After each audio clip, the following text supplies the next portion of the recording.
జయశంకర్ భూపాలపల్లి జిల్లా మహదేవ్పూర్ మండలము పుస్కుపల్లి గ్రామంలో Kaleshwaram SI CH Chakrapani, Mahadevpur SI K Pavan Kumar ఆధ్వర్యంలో కార్టన్ సెర్చ్ నిర్వహించారు. పుస్కుపల్లి గ్రామంలో ఇంటింటా క్షుణ్ణంగా తనిఖీలు చేపట్టారు.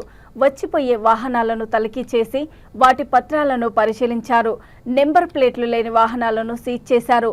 అనంతరం గ్రామంలో ఎస్ఐ చక్రపాణి మాట్లాడుతూ గ్రామంలో ఎలాంటి చట్ట విరుద్ధమైన కార్యక్రమాలకు పనులకు చోటు ఇవ్వవద్దని, నిషేధిత గుడుంబా ఎవరు అమ్మవద్దని, అసాంఘిక కార్యక్రమాలకు దూరంగా ఉండాలని తెలిపారు.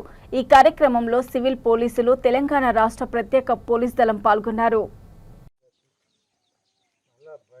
యాక్సిడెంట్ అయితే 3 రోజుల దాకా సేవ ఉండేది. ఇక 3 రోజులు అందరూ కలిసి సపోర్ట్ చేసుకుంటారు.